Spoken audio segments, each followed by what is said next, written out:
Habang nagkakape ako sa taas ng terrace ko, nininervyos ako dahil sa mga comment nyo. Ano na naman kaya ang maiisip natin na diskarte? Sa halagang 10 piso? At para magawa ko na ang mission ko, oras na para bumaba sa terrace ko. Yes! 10 piso lang pala ang budget ko. Kaya kung magbumotor pa tayo, malulugi na tayo. Kaya magbibisikleta na lang ako para ma-exercise tayo at para makatipid na rin ako. So ano pang ginagawa natin? Larga na tayo! Let's go! Yahoo! Yeah! Ang unang gagawin ko, pupuntahan ko muna ang kumpare ko at ang mga kilala ko. At maghihingi lang tayo ng opinyon kung ano ang mabibili ng halagang 10 piso. 10 piso? O bumili ka na lang ng tuyo. Itlog. Piritong tiyo.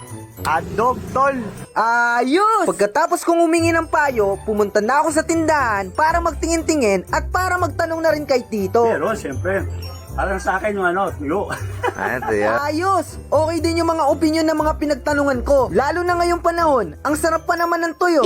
Naglaway ako! Habang nagbibisikleta ako, bigla ako napahinto at napatingin sa taas. Nice! Ang ganda ng panahon! Ang kulay! Ay! Nakikita nyo ba yung nakikita kong malunggay? Diba? God always provider talaga. Kaya hindi na tayo mamumblema. Yeah!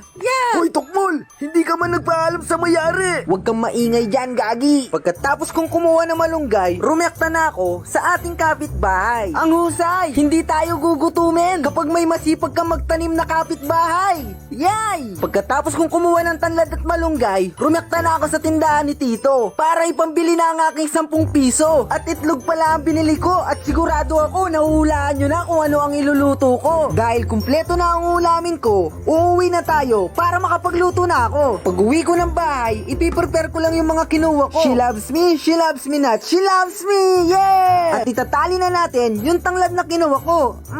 Ang bango! Tara, luto na tayo dahil sabik ko na matikman to. Yeah! Oh guys, napakadali lang ng gagawin ko. Medyo i-upgrade lang naman natin yung itlog ko. At tinitiyak ko, wasak na naman ang kanin nito. Wala 10 piso lang yung budget mo, kaya kailangan mong haluan ng diskarte.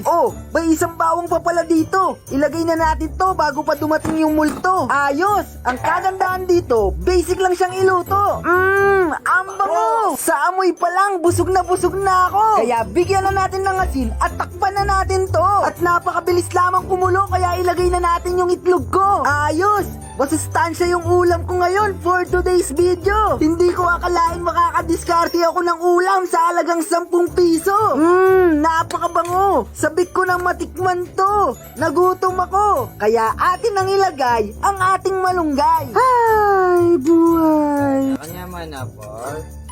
Makalipas lang ng ilang segundo at eto na nga siya. Uy, ang sarap niya. Nasa inyo na lang talaga kung paano nyo bibigyan alaga kung anong meron ka. Paano ba yan? Tikman na natin to. Naglalaway na ako dahil sa sobrang bango. Unang subo, unang tikim.